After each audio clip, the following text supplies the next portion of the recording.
समय जाने गुरु आयुष पाई।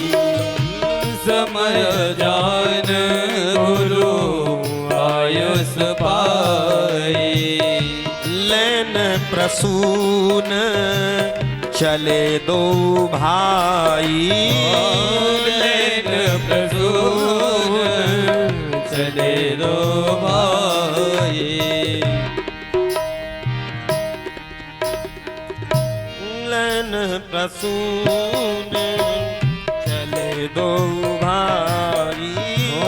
लेन प्रसून चले दो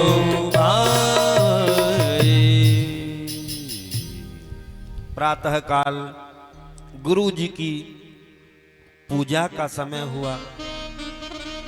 गुरु जी से आज्ञा लेकर के राम और लक्ष्मण पूजा के लिए फूल लेने के लिए गए हैं। जनक जी की जो वाटिका है उसका नाम है योग वाटिका। आहा, जैसे ही प्रभु बाग की तरफ आगे बढ़े, इधर भगवान ने क्या देखा कि माली में और मालिन में झगड़ा हो रहा था। कहां? बाग के अंदर। मालिन माली से कह रही, बजमारे तू पूरे दिन या धंधे में लगो रहे तो नाए पतो जनकपुर में ऐसे सुंदर राजकुमार आए हैं, जाने भी देखो वो उनको देखते ही मोहित है गए। और हमारे राजा तो विदेह राज हैं, वो भी ब्रह्म भाव को भूल गए। जा तू भी दर्शन करिया। जब मालिन ने ये बात कही तो माली बोलो, सुन मालिन, मैं अपने कर्म को ही पूजा समझूं। मैंने महाराज जनक के या बाग में जादिन सो आयो ये सोच के कार्य ना करो कि मैं नौकरी कर रहा हूं। मैं तो याए अपनो कर्म समझूं, और मेरे कर्म में अगर कोई खोट ना भयो ना तो राम जी मोकू या बाग में ही आके दर्शन देंगे। आहा, भगवान श्री राम बाग के अंदर घुस गए और चारों तरफ देख रहे हैं। क्या देख रहे हैं कि यहां कोई दिखाई तो देता नहीं है। ये एक नियम है, अगर पुष्प लेने हैं तो जो उन वृक्षों का मालिक है, माली है, अथवा किसी के घर में जो वृक्ष हैं उनका मालिक है, उससे बिना पूछे पुष्प नहीं तोड़ने चाहिए। बहुत से लोगों की गंदी आदत होती है, सुबह सुबह डलिया ली और जितने फूल होते हैं सबको रोर लाते हैं। ये अपराध है। इसका फल उसे मिलेगा जिसके ये फूल हैं, आपको नहीं मिलेगा। राम जी देख रहे हैं, क्या देख रहे हैं? कोई दिख नहीं रहा। राम जी बिना पूछे फूल तक नहीं तोड़ते और हम तो ताले तक तोड़ देते हैं। बोलो जय सिया राम। जैसे ही माली को देखा, आहा, आंखों में आंसू भर लाए। प्रभु माली से बोले, भैया माली, आप हैं मालिक वाटिका के, हम बालक नेह से नेक निहारे।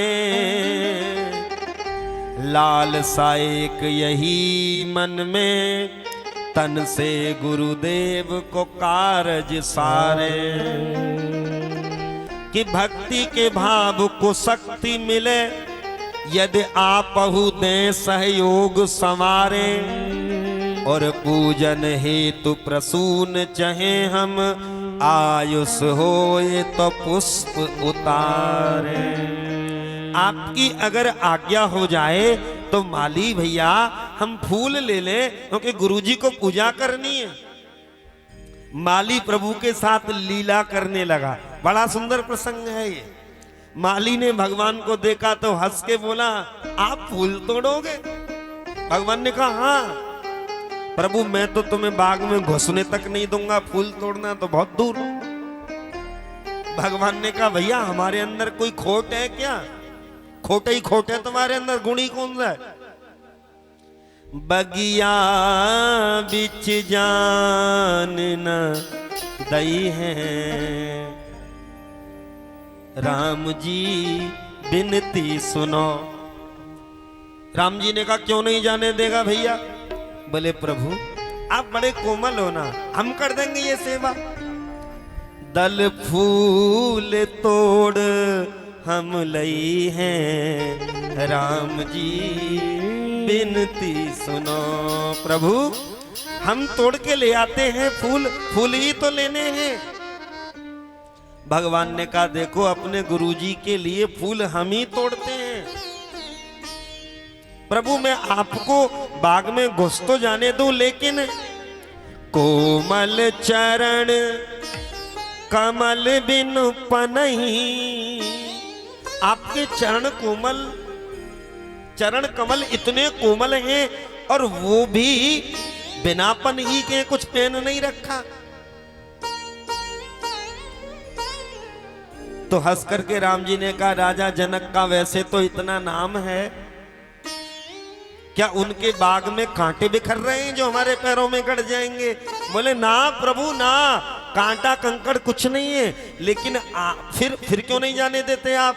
बोले आपके चरण कमल तो इतने कोमल हैं, कांटे की तो छोड़ो, पंखुड़ी पायन गढ़ जई है, राम जी बिनती सुनो। फूलों की पंखुड़ी, वृक्षों के पत्ते ही आपके पैरों में गड़ जाएंगे, इतने कोमल पैर हैं तुम्हारे। भगवान ने कहा भैया हम आपकी पंखुड़ियों से पैर बचा बचा के रखेंगे, फिर तो जाने दोगे? बोले प्रभु नहीं जाने दूंगा फिर भी। बोले क्यों? बोले तज तज सुमन मधुप मतवारे।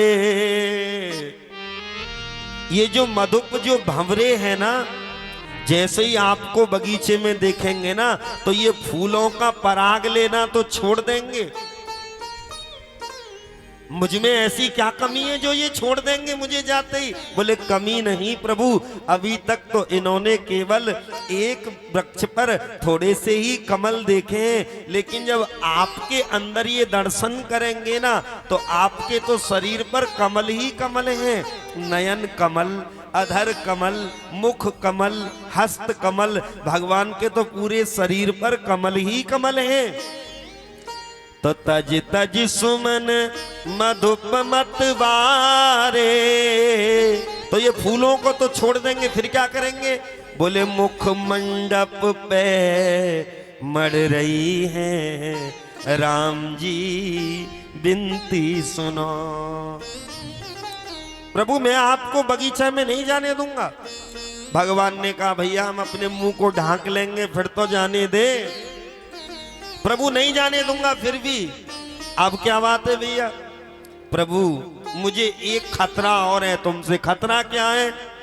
बोले चरण छुअत उड़ गई शिला एक। अभी अभी हमने सुना आपके चरण छूने मात्र से पत्थर की शिला आकाश में उड़ गई और नारी बन गई। तो भैया यहां पत्थर कहां से आया? बोले प्रभु वो तो पत्थर था, पत्थर को तो टाइम लगा होगा, लेकिन ये पेड़ तो बड़े कच्चे हैं। कर छुअत बिटप उड़ गई है, राम जी बिनती सुनो। कहीं आपके हाथों के छूने से ये पेड़ नारी न बन जाए, इसलिए प्रभु हम आपको बगीचा में नहीं घुसने देंगे। भगवान ने कहा भैया बात पैर की थी, अब ये हाथ पे कहां से आ गई? अरे मेरे हाथों में थोड़ा ही जादू है, चल पैरों में जादू हो सकता है।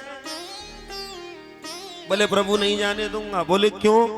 बोले यहां से थोड़ी दूर सरोवर है, बगीचा में ही सरोवर है ना, और आप जब फूल तोड़ोगे तो बगीचा में भी, जब बगीचा में होते हुए सरोवर में भी जरूर जाओगे, वहां हाथ धोओगे, पैर धोओगे, फूलों को धोओगे, तभी तो लेके जाओगे। तो सरसों पान शिलापद पर सत। और प्रभु वहां तो एक शिला थी, यहां तो कम से कम 20 सीढ़ियां हैं। और प्रभु सब नारी बन जई है, राम जी बिनती सुनो। भगवान ने उसके हाथ जोड़े, भैया हम तेरे हाथ जोड़ रहे हैं, कोई तो उपाय होगा जो हमें तू अंदर घुसने देगा। हंस करके माली ने कहा एक उपाय है अगर तुम जाना चाहते हो तो। बोले उपाय क्या है? बोले जब बोलोगे सियाजू की जय, जब बोलोगे सियाजू की जय, तब ही प्रभु प्रवी सही पई है, राम जी बिनती सुनो। अगर प्रभु आपको वाटिका के अंदर जाना है ना, तो आपको जनक जी की लाडली जो जानकी हैं, जो जगत की माँ है, एक बार अपने सच्चे हृदय से कहो जनक नंदिनी सियाजू महारानी की जय हो। तब आप वाटिका में जाओगे। और राम जी ने मानो सीता जी को याद किया। यहाँ सीता का मतलब मानो माली कहना चाहता है, जब तक भक्ति को जीवन में नहीं उतारोगे तब तक प्रभु संसार रूपी वाटिका में नहीं घुस सकते। राम जी ने एक बार प्रेम से कहा बोलिए सिया महारानी की जय हो। तब जाकर के माली ने राम जी को वाटिका में अंदर घुसने